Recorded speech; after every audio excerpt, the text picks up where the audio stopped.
And I am done. So I just finished up reading Empire of the Vampire, the first book in this series by Jay Kristoff. And I want to give you my initial thoughts upon finishing the book, which was just now. This book is amazing. This is a very easy 5 out of 5. I've read a decent number of vampire books over the years, and this is hands down the best vampire story that I've ever read by a long shot. And I don't really like vampire books, but I love this book. And basically everything about this book I loved.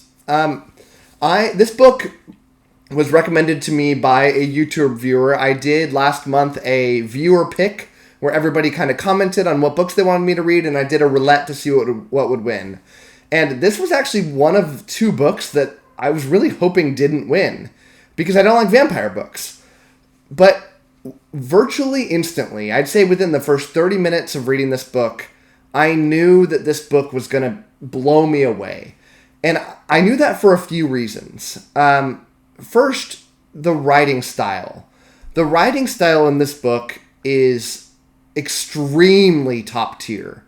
And I'm not really referring to the way the characters were written or the way the plot was made or the world building. I'll get to those parts. But literally, the way that the sentences were structured it just oozed with perfection. You know, it was a dark, dark story. And the dialogue is very dark as well.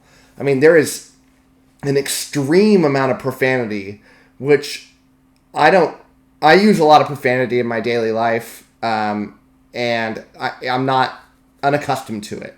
But it feels often when books try to really go heavy-handed on the profanity that it can come off almost childish.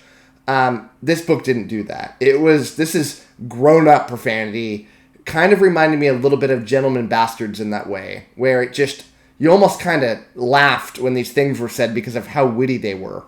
And it just, something about the way that Jay Kristoff wrote this book is just addicting. The pacing of this book was perfect. And it's hard to nail pacing on a book this big. I don't know the page length of this book because I read on Kindle.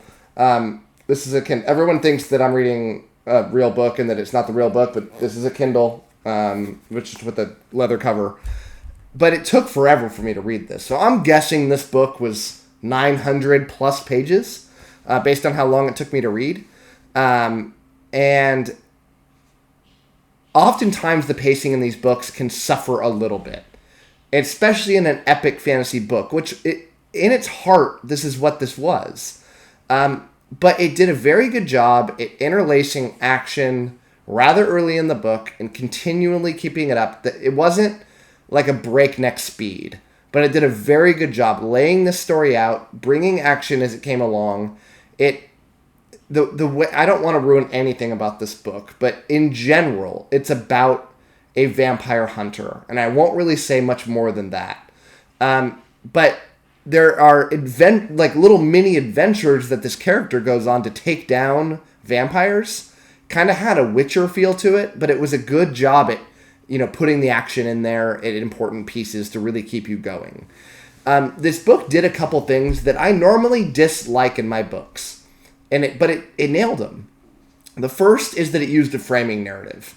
And what I mean by framing narrative is, think of like The Name of the Wind, where you had Gvoth, or however you say his name, a K and a V next to each other is impossible for my tongue to say, but you had Gvoth telling a story to the chronicler.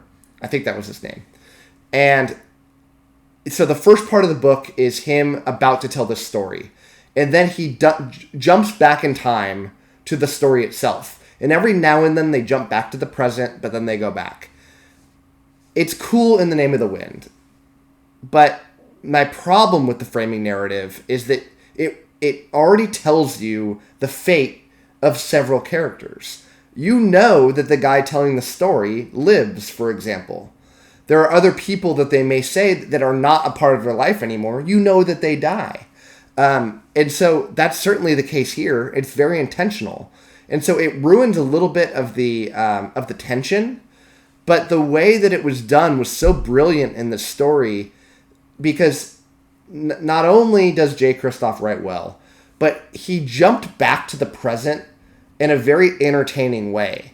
There would be, in The Name of the Wind, it kind of felt like the start of some chapters would go back and then they'd jump back in. But the way this happened was, there'd be this moment happening and then there'd just be a break in the middle of the chapter where the main character goes and is kind of almost joking around or, putting some modern context on a past thing, and then it jumps right back in. Or he'll say something preposterous, and the person that he's speaking to will interject. So it's a really fun usage of it that I really did enjoy. The second thing that I normally don't like is that it told multiple different time frames. And I'm talking not outside of the framing narrative, but the story that is being told here by the main character, he's kind of telling two different stories. One from when he was a boy and one from when he was a man. And kind of the way that like Prince of Thorns did it by Mark Lawrence. And I criticized that writing style from Mark Lawrence. I thought that it didn't help the story. Here, I appreciated it. It really did help the story. There were important things that you had to find out over time that the way that it was told didn't feel like a gimmick. It felt really necessary for the story, and I appreciated Jay Kristoff for doing this. The world building is amazing. I was lost into this world.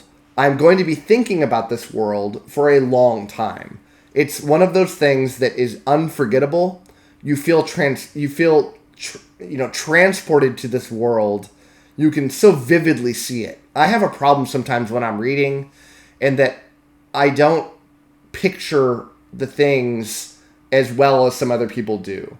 I read the words for the plots, but faces and costumes and locales.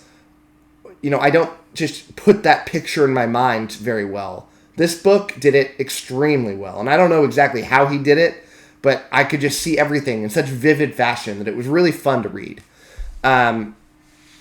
The fantasy elements of this book was my least favorite, and that's probably because I just don't really like vampires. This is a vampire book, but vampires are kind of boring to me. I already know what their powers are. They've been written about 1 million times. And there is not a lot new brought to the table in terms of the powers that the vampires have. It was the traditional vampire. So it didn't feel fresh in that regard. There wasn't all these different epic beasts that you'll often find in vampire stories. It's really just vampires.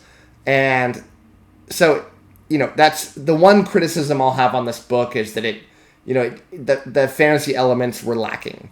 The characters, though, were awesome. I loved them. I hated them. I hated the ones I was supposed to hate. I loved the ones I was supposed to love. They were written so amazingly well. Every single one of them. There was no character in this book where I read it and regretted scenes that they would come into.